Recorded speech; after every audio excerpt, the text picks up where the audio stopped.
Hi everyone, so in today's tutorial I want to show you how you can make a fabulous summer table arrangement. So because peonies are in season, we're going to use some peonies, but I also have a fabulous selection of roses, both standard roses and also some little mini spray roses. Foliage wise, I'm going to use a selection of foliage from our own garden, but also a little bit of commercial foliage which is called ruscus. The reason is the ruscus lasts for ages. And then as your flowers die, if maybe you want to replace them with fresher flowers, you'll always have a foliage base. So I'd recommend maybe having a notebook and pen. And as I call out materials, you can add them to your notes, okay? And then also I can make suggestions of other materials or substitutes that you could use.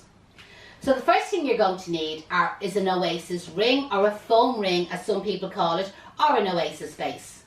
And you can purchase these from your local flower shop, but here at Case Flower School we do have some floral sundries for sale on our website. Our website is flowerschoolisland.com, and click on the button that says Floral Sundries. Now normally these come in a set of two. You'll obviously only need one, but maybe you're going to make one for a friend as well. These rings come in different sizes, so this is what we call a 12-inch ring. If your table is a little bit larger, you can buy a 14-inch ring, or if you just have a small table, you can buy a 10-inch ring. When you buy the rings, they come packed like that. You see, that stops them getting damaged or prevents them getting damaged. So what I recommend is using a sharp knife. A knife out of your kitchen press is ideal. I want you to go along the edge of the floral foam and barely take the corner off, okay? Now, not all flowers do this, but what you will find is by taking off the edge, it's easier to hide it with the foliage. Believe it or not, you get a much better shape, and also you use less flowers and less foliage to hide it. So I just went around the outside, so now what you also do is you go around the inside. And the best way to describe this is if I was peeling a potato. I wish a potato was as easy as this, you know what I mean? But you're just barely taking the corner off. And what you can then do is rub it with your hand, and that way again you're taking like them sharp edges off. Make sure you have an apron so that you can dry your hands. And again, we have the aprons for sale here at Case Flower School. What you're then going to do is fill up either a bath, a large container, your sink, or a large bucket with water. Make sure it's filled up quite well. You'll probably find that the only way to get this down into your bucket is drop it in on its side. If you've used a bath or a large container, you will be able to drop it in like that. Whatever you do, do not push it down into the bucket of water. So let it go down and basically let it absorb the water itself. If it doesn't go down into the bucket fully, because again your bucket might be large enough if you're using a 12-inch or 14-inch frame, it is okay to just turn it, you know the way, leave it, you know what I mean, for, you know what I mean, maybe 2-3 minutes, and then turn it again, leave for 2 or 3 minutes, and then turn it again. Well, if you just drop it down into a bath of water, you'll probably find it'll absorb the water in probably less than 2 minutes. So the next thing then is get some foliage. So this is the ruscus that I was saying that you can purchase in a local flower shop, or maybe you're purchasing it commercially. But because it's summertime, because that's when peonies are in season, what you'll also find is your ceanothus in the garden is obviously in flower. And the beautiful shades of purple are just fabulous with the pinks of the peonies. So what you're going to do is decide on what selection of foliage you're going to use. Like most foliages out of the garden are absolutely perfect, even down to wild ivy. I absolutely adore wild ivy. So what you're going to do is cut it up into little segments, you know, that way. I would say around 12 to 15 centimeters in length. So whether it's your ceanothus with the flower on it, obviously some of it is just going to be foliage, that's a little bit of wastage there. Or again, your little bits of ruscus, but also you may have little bits of eucalyptus. I absolutely adore eucalyptus. Now you will find in the summertime a lot of the growers stop cutting the eucalyptus, and they won't start cutting it again till the end of August, early September. You can get imported eucalyptus, or again you could be lucky enough and you could have some eucalyptus maybe in your own garden. Brides absolutely adore eucalyptus, and even though I'm describing this as a summer arrangement, this would also be beautiful as a wedding table centre. Or even if the bride's mother was having maybe a little get together in the house a couple of days before the actual wedding, everybody loves a little party, this would be an ideal floral arrangement to have on the table. But listen, it could also be sent as a gift to somebody, or maybe somebody who can't actually attend the wedding. This is a floral arrangement that could be made in advance and maybe sent to them. And again, while you're off enjoying yourself on the day of the wedding, they can take pleasure in looking at your fresh flowers. So get your scissors and cut your foliage all up into the lengths that you require. Obviously, if you're using a bigger ring, you can cut it longer, and if you're using a smaller ring, you can cut it shorter. So while the frame was soaking, I've also cut up all the foliage into pieces, as I said, just under 15 centimeters approximately. So I like to use a turntable. It definitely speeds you up. And maybe if you do have a birthday or an occasion coming up, you could tell the other half that as your present, you would love a turntable. We have them for sale on our website, flowerschoolireland.com. Click on the Floral Sundries button, and again, we can get that posted out to you. Now, as I'm right-handed, if I'm using a turntable, I like to keep my bundles of greenery on my right-hand side. You'll find this will speed you up. Our frame has been trimmed, it's smoothed off, and it's also wet sufficiently. I have some ruscas, a little bit eucalyptus, tiny little bits of the Sussex silver here, and again I have a lot of the ceanothus that's already in flower. So each piece of foliage, before you insert it, make sure that you have a nice clean stem. So you will see as I insert it into the floral foam, I will remove any leaf that's at the bottom. A little trick for you. Imagine your circle is a clock, and I want you to start at 3 o'clock. Now a lot of people, so 3 o'clock as I look at the clock, right? Remember, you're looking at this from the opposite side. Now obviously if you're left-handed, you start over the other side and you can start at 9 o'clock. A little trick when you're greening up these rings is place the greenery in on a slant. A lot of people place the greenery in straight, that's wrong. So place it in on an angle and keep the greenery down quite low to the plastic base. So it means then when you sit it on your table, you'll find that the greenery will help to camouflage your base. Now, normally for speed, we keep it at 3 o'clock and we keep turning the turntable and you're working at 3 o'clock all the time. Obviously for the video you can't see this, so I'm just turning it around. So I'm going to say I'm working at 12 o'clock. So it's a bit more awkward for me and you're obviously going to be fast, but at least you can see what I'm doing. So you're placing the greenery in on an angle, and again, just pick up random pieces. So if you want to put in a little bit of the silver Sussex, or you want to put in a little bit of the ruscas, or you want to go back to your ceanothus, and then you decide, God, I think I'll put in another little bit of ruscas, and then you might decide I'll put in another little bit of ceanothus. Can you see what I'm doing? Very, very casual, okay? Don't kind of feel you have to go alternative. Use whatever foliage comes to hand. Again, I've just placed it down on the turntable so that we can come in close with the, on the table, not the turntable. I've taken it off the turntable so that I can come in close and I can show you in detail where I'm inserting the material. Because this is something that we do on our online professional tutorials, is we show the students all the little tips and tricks, and we come in close and we show you from different angles so you can see exactly what we're doing. And obviously with all our online tutorials, we offer full-on support. So all our students are made a member of the Bloom Room. And the Bloom Room is like your virtual interactive classroom. And basically your tutors are available Monday to Friday from 9:30 till 3:30 each day. So hopefully you can see what we're doing there is we're just working our way around, and don't skimp on the amount of foliage that you're using at this stage, because I do want that to help to camouflage the plastic base that's underneath. So back up on the turntable and you continue on all the way around. And listen, if you had somebody, little small people at home, and they want to give you a hand, this is something that they could do as well. And sure, so what if they put in one or two of the pieces in the wrong direction? It doesn't really matter. Sometimes you'd often find in a flower shop, if we were busy, we may have some of the flowers working on one side of the arrangement and other flowers working on the opposite side of the arrangement, and we might find that we end up going the opposite direction for each other. Listen, you'll get away with it. But it is nice to know the right way, and so that your arrangements do turn out that little bit more professional, and you kind of don't have that, what I call the kitchen sink look, you know, that way, or the basement Betty, as they call it in America. You do want your flower arrangements to look professional and as good as any flower shop. Now what I want you to do is again place it back down on the table, okay? You're starting in the centre of the floral foam on the top of the ring. Because I started at 3 o'clock the last time angling the foliage, you should do something similar this time. Now again, I'll probably turn mine so that you can see it.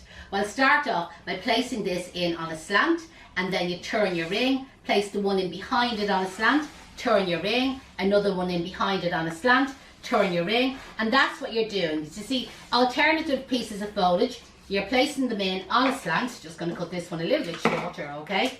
And leave a little bit of space in between them. So you'll kind of find I'm not going to put the foliage in as heavy now as I did around the outside of the ring. The reason for it being heavy around the outside of the ring, as I said, was to try and cover the plastic base. But you can see the way now you'll be left with a line of, you know, space basically between your outside and your centre one. So afterwards, just so that you can see at this stage, I will come along then and I'll place pieces of foliage, can you see in there? And that's how easy and how fast you see that you'll be able to fill that in. So I'll work around the top there first, so I'll just keep turning it around, adding it in. Again, like that has a few little marks on it. Like, I'm not kind of like fussy. It's not like I'll say, oh God, every second piece I'll use ceanothus and every third piece I'll use eucalyptus. It's basically, I just try and kind of keep it as even as I can. I haven't got an awful lot of eucalyptus because I already had a go at the tree in the house. So there wasn't much more to take off it, but I had lots of the ceanothus. So now what I'm going to do is fill in that area then, to see kind of around the sides, and that's how easy it is to fill in these rings. And once you keep all the foliage slanted, you can't go wrong. And just allow your eye to tell you, you know, that if you're kind of looking and saying, God, there's a piece of foam showing, well, that's where you need to put in a piece of greenery. And then again, turn it around on the table, and you feel, oh God, there's another little piece of foam showing, well, then you need an extra piece of greenery. And by placing the greenery in angled rather than coming out straight, because that's the mistake people make, they put everything in straight. By placing it in on an angle, it fills up faster, it hides the oasis quicker, and remember the little trick I showed you earlier on about trimming the foam? That helps to, again, camouflage it. Other things that you can do is you can work around the inside of the ring. So I'm just going to hold that up there. Can you see it around that area there? And again, if you follow the exact same technique of placing the foliage in on a slant, you see like that, you know what I mean? Do you see how easy you'll cover in that part of the ring? Just make sure that you're going in on the same angle that you did with all the rest of the foliage. So now I'm working around the inside of the ring, and again I kind of like use this little trick of wherever your eye is drawn to, that's where you need a piece of foliage. Here at the school we call it cop on, and remember, you can't go to university to learn cop on. You either have it or you haven't.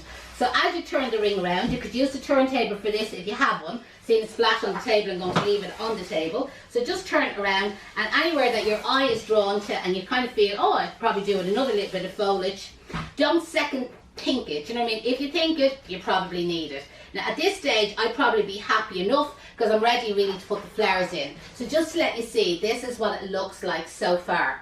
And to be honest, if you just like a foliage display, you could mix even more varieties of foliage and just keep it all foliage. Now the ceanothus will slightly shed. And you know what, talking about table centres, this could also be used at Christmas time. And our Christmas courses start early November. And it's normally a 3-week online programme. And again, like our professional commercial courses, you become a member of a bloom room. So it's the Christmas bloom room. And again, any questions that you have in relation to Christmas, you know there's a tutor at your beck and call, 9:30 to 3:30 every day. So whether it's about where you'll get supplies that you see in the wholesalers, how will I use them, what will it cost, how many material will it take, what will it sell at, we cover all of that on our Christmas courses.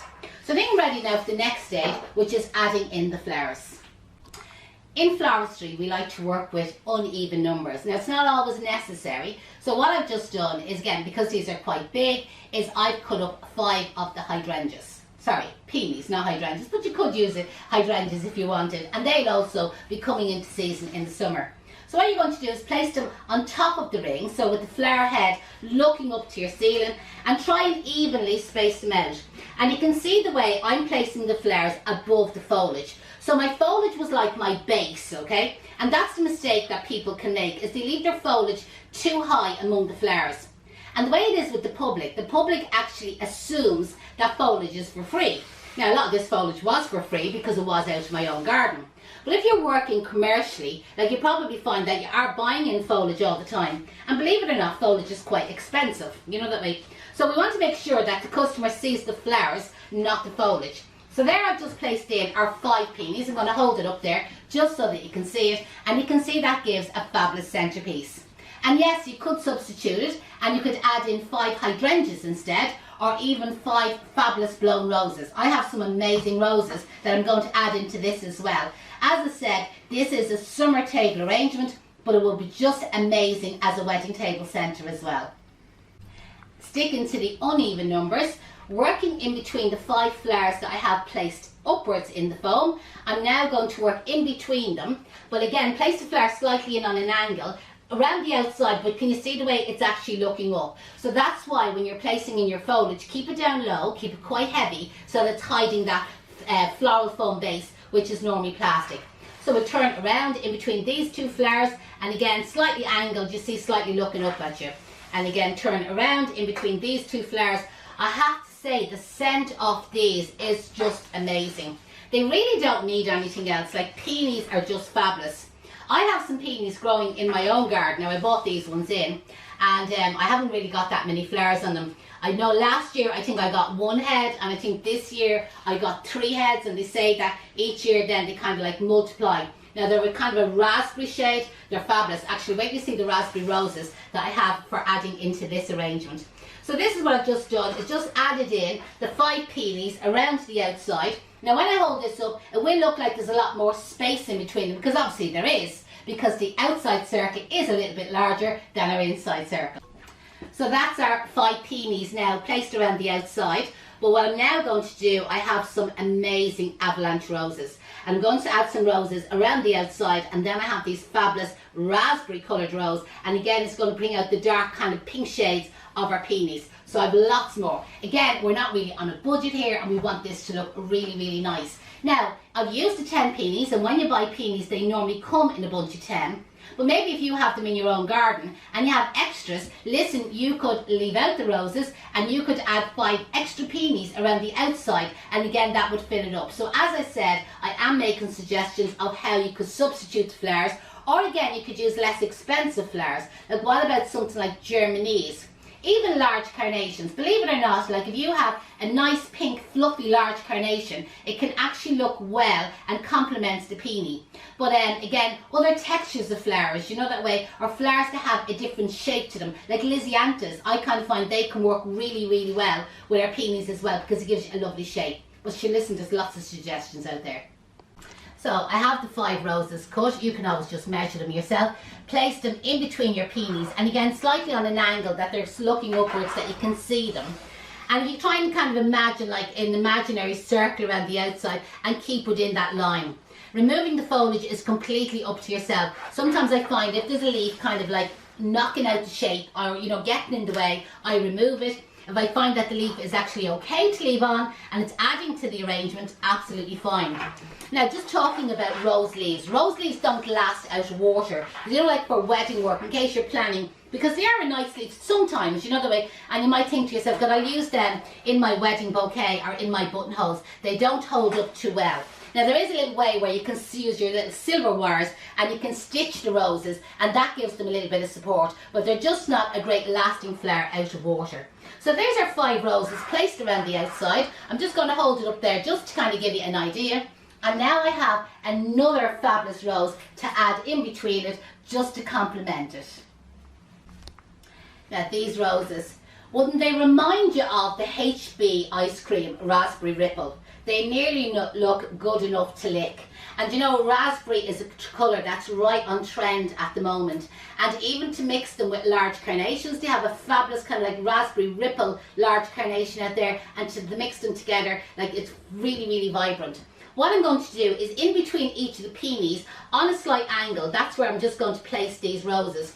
And I just find the shade of them is just going to pick up like the pale shade of the peony, and you know where the inside of the peony there's a little bit of the darker shade, and it's just really complementing. But you know, another fabulous flower to use with these would be the memory lane, where the memory lane would pick up the kind of like pale lavender, pale mauve, pale lilac of the inside, and then also with your ceanothus it's complementing it. Now again, I'm not finished, as I said, I'm just going to hold it up at this stage just so that you can see how this is working out.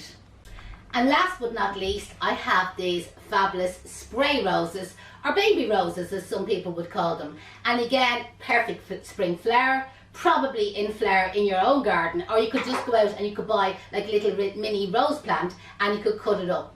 The great thing about them is there's lots of cutting on them, and they're quite inexpensive and they last for ages. You get kind of like a mixed variety of size heads, like where you have slightly blown heads, and then you have lots of buds that still have to open. What I normally do is when I'm cutting them up to get the best mileage, is ones that are slightly longer I might keep to one side, and then shorter, or maybe there's a short one there, or chunky little pieces. Do you see the way I kind of cut them up, and then we have a little single flower there. And I'm basically using these as a little filler. So my shorter, kind of chunkier ones is you're kind of like looking for an area where your eye is drawn to, and you see the way you're just inserting it down into it. So you're getting like these little groups of roses. Now you will have some little single ones, you know what I mean? And again, you can just place them in between the peony here and there. Even the little bud, it'll open up at some stage. So all these kind of like chunkier ones, I'm working around this kind of middle area and the center of the table arrangement, which is obviously the most important, okay? But the longer ones that I've kept to one side, I'm going to use them kind of randomly in around the outside of the table arrangement, in between our avalanche roses and our peonies. So you can see this is turning out absolutely gorgeous. The selection of flowers is fabulous. Yes, it is going to be a little bit more expensive than your normal typical table arrangement, but so what? We've just after coming out of a pandemic. We might as well enjoy ourselves and treat ourselves. So you listen, if you can't treat yourself, who else is going to treat yourself? But obviously you could substitute it for cheaper flowers. What about, again, maybe later on in the season we have some sunflowers, especially if you like them sort of colours. You know us, we're mad about the pinks here at the school. But sunflowers would be fabulous going through this. And then if you had a couple of little mini germanies, you know, that way coming in between them. But also there's a chrysanthemum out there that's yellow with a little brown centre, and it's brilliant as a complementary flower to your sunflowers. Or if you have any dried flowers, like dried is really on trend at the moment. And again, if you had some dried flowers in the kind of like the browns and the naturals, you could add them through it. Or again, what about some greens? You can't go wrong with green flowers. So like you can get your green lisianthus, you can get green large carnations, you know, that way. There's lots of different selections. To be honest, you'd be spoiled for choice. Or also, I'm going to add a couple of longer ones now around the outside of our table arrangement here. And you could add, or sorry, you could use your turntable to make it a little bit easier to kind of insert your flowers. I suppose just for handiness there, I'm just turning it around on the table. I'm kind of keeping myself quite tidy here while we're doing this, but sometimes I find the turntable is great to kind of get your arrangement up out of the rubbish, you know, that way. But I'm cleaning up myself here as I go along, and I do have a bin here beside me and I'm able to kind of slide them in. Now see, like any of them little buds there, add them in, like they're great for a little bit of texture in the table arrangement. And if you were giving this as a gift to somebody, do you remember we mentioned about maybe for a wedding that this could be maybe sent up to maybe one of the guests that wasn't able to make the wedding? And again, I'm just going to say like maybe one of the grandparents or maybe somebody in a nursing home, and this would be nice for them to have on their table that they could look at, or again when they're having their dinner that day, and they could remember then the happy couple that are getting married, unfortunately, that they weren't able to make the wedding. Now, to prolong the life of these flowers, first of all, keep your foam ring really well watered. And the best way to water your base, place it in the end of, I'm going to say, your shower basin, or even outside on your grass. And then with a watering can or a bottle of water, slowly, slowly, slowly keep pouring water on top of it. And then just let it drip dry on the grass, and it'll be absolutely perfect. But another thing, if you are a florist, or you have a chemical called Chrysal Glory. It's made by a company called Chrysal, and again we cover all these products for prolonging the life of flowers as part of our commercial programs here at the school. But Chrysal Glory will definitely prolong the life. I'm just going to hold this up just for myself, just to have a little look, see can I see any cop-on spots. Probably up the top here, could probably just do one more flower around the outside, could have a slightly long one. And other than that, I'm kind of happy enough. I am going to add a little glass vase to the centre of it, like obviously to make it into a table arrangement. But I know some of you are probably watching and you're saying, wouldn't that make a fabulous door wreath? And it absolutely would. You could make an amazing door wreath out of it. So again, that's I've used up about 7 stems of the spray roses.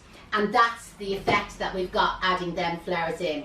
Now just for anybody that's watching, and I'm not finished, I do want to add a glass container to the centre, but like you just want to write down what ingredients I've used.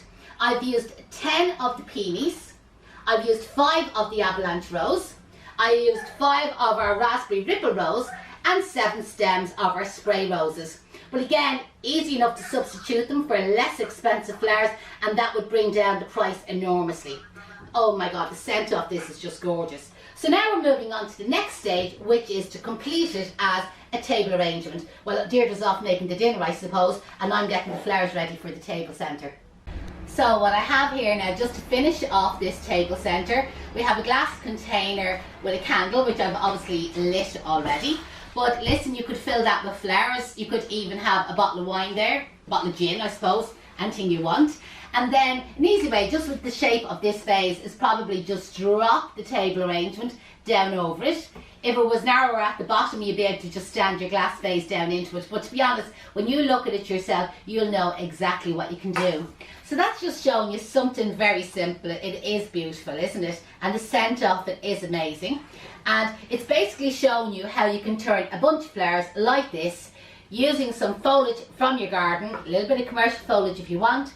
And really the main requirement for this is the 12-inch Oasis ring, or the foam ring, which you can buy that from your local flower shop, or again, if anybody is stuck, we do have floral sundries for sale on our website. Well, I hope you enjoyed that tutorial. My name is Janette, just for anybody that hasn't seen me before. Make sure to follow us on our YouTube channel and subscribe to it. But listen, every Friday at 11 o'clock, we always have a free live demonstration class, well, most Fridays. So feel free to drop over to our Facebook page and our Instagram pages. Just search Case Flower School and you'll definitely find us, and you'll be able to join in on our live classes. We always have lots of giveaways, by the way. Thanks a million, and I hope you enjoyed it.